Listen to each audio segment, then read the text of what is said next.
Hi there, Aries, Sun, Moon, and Rising. It's time to have a look and see what is going on when it comes to your monthly astrological forecast for February 2022.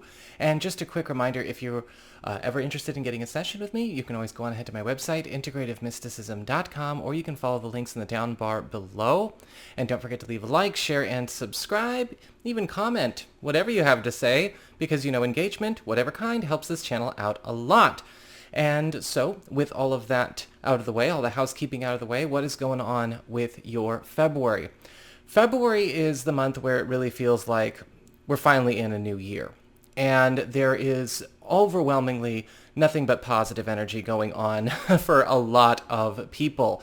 And a lot of this is centered around your 10th house of career, upward mobility, promotions, status, your station, and your 11th house of friendships, social networking, your personal life, your platonic support system, community, and your highest goals and ambitions. Of course, that's not where all the action's going to be, but that's where we're seeing a lot of it. And this is all because we've got Venus direct in this area, your 10th house of career, Capricorn, all month long, as well as Mars in your 10th house of career, Capricorn, all month long, and Mercury direct after the 3rd here through the 14th. And so when we have this big cluster of planets moving through the 10th house, this is a time for us to really push it when it comes to rising through the ranks, increasing the yield of our earnings, our profit margins, really building a completely new name for ourselves when it comes to our life's work, climbing through or breaking through any glass ceilings, as well as getting ourselves in a space where we are attracting the business we want to work with. Venus, the planet of love, favor, popularity, and affection in this area, is actually giving you an opportunity to draw in for yourself not only better business in terms of better opportunities, much more enjoyable projects, but also creating a completely new lane for you to work with when it comes to clientele and colleagues, and even possibly a shift in your quality of life on and off the job. Because Venus is bringing you the most compatible people to work with that are also going to be generating a great deal of easy liquidity. We also see with Venus in the 10th house that you and your industry itself, whatever you work in, is going to actually be getting a lot more affection, a lot more loyalty from everyone around, whether it's people working in this field or this industry or people attracted to it. Mars, the planet of action, passion, energy, and obstacle clearing, right, that driving force, is what is breaking the glass ceiling. Whether that glass ceiling has to do with your status, your visibility, maybe even your earning power in that respect, because Mars is bringing you opportunities to get into more competitive circles, get into more ambitious circles, and work in spaces where you are able to actually strut your stuff, but also attracting people that are going to be more competitive companions along the way. Mars in the 10th house is one of those spaces where Mars goes as well, where we tend to be working a lot more. Remember, whenever I see Mars in an income area, whether it's houses 2, 6, or 10, in your case 10, the opportunity for overtime is there, and you are going to be getting a chance to really blaze ahead on some new trails that could even be considered cutting edge for your field and make a whole new name for yourself. Mercury, for the first half of the month, right, from the 3rd, when he turns direct, through the 14th is also here.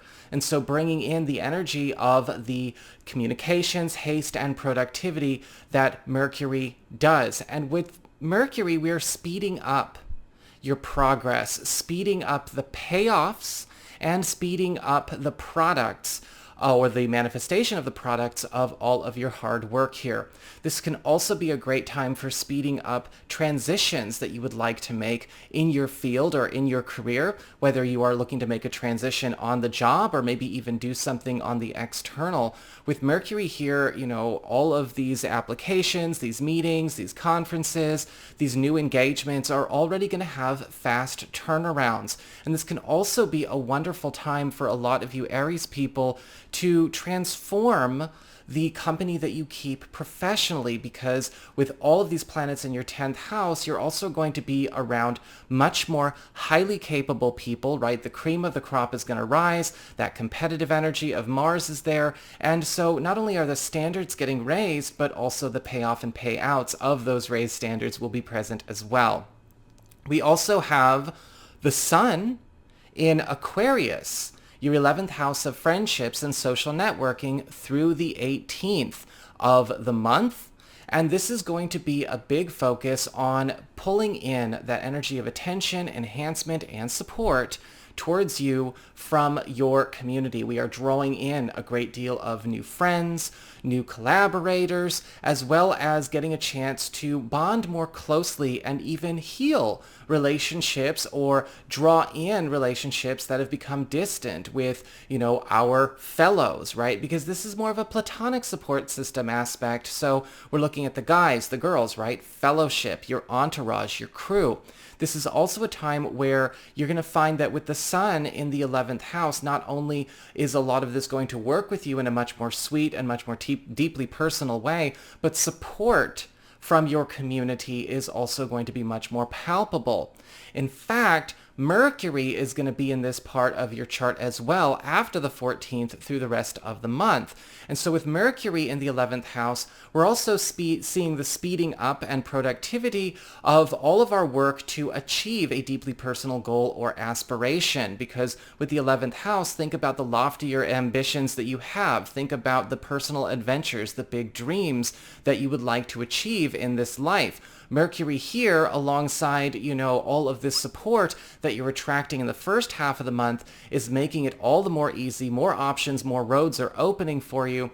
And we're also getting a chance to speed up the completion of any deeply heartfelt personal projects or even personal business or personal creative ventures that you have been trying to maybe either complete or get off the ground. After the 18th, the Sun moves on into Pisces, into your 12th house of your past, your privacy, hidden zone, anything to do with your old business or any kind of old unfinished matters, things that kind of take you behind the scenes. Now with the Sun in the 12th house, what often happens is we get a chance to reconnect with things from our past that actually serve us very well in the present. These could be reconnections of, yes, old friendships, old alliances, or maybe even old pastimes, old pursuits, old goals and ambitions that maybe have collected dust, things we haven't been dealing with in a little while.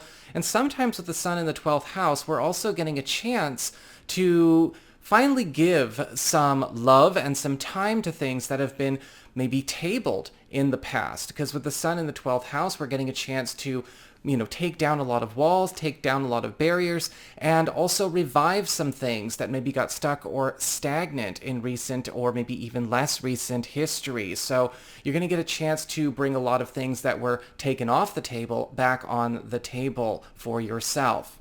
Now we also have a special event this month, special astrological event, Jupiter in Pisces, Sextile Uranus in Taurus on February 17th.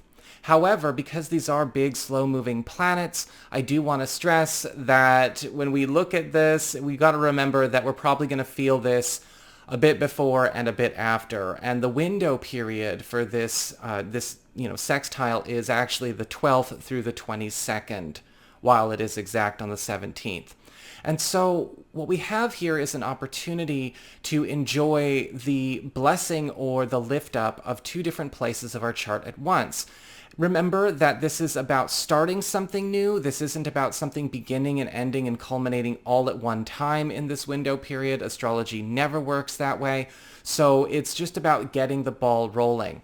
Jupiter, the planet of wealth, abundance, novelty, and luck, is reaching over from your 12th house, Pisces, the past, privacy, hidden zone, things going on behind the scenes, to lift up and embolden Uranus, the planet of innovation, revelation, experimentation, spontaneity, kind of the wild child, in your second house of earned income, employment, values, and your valuables.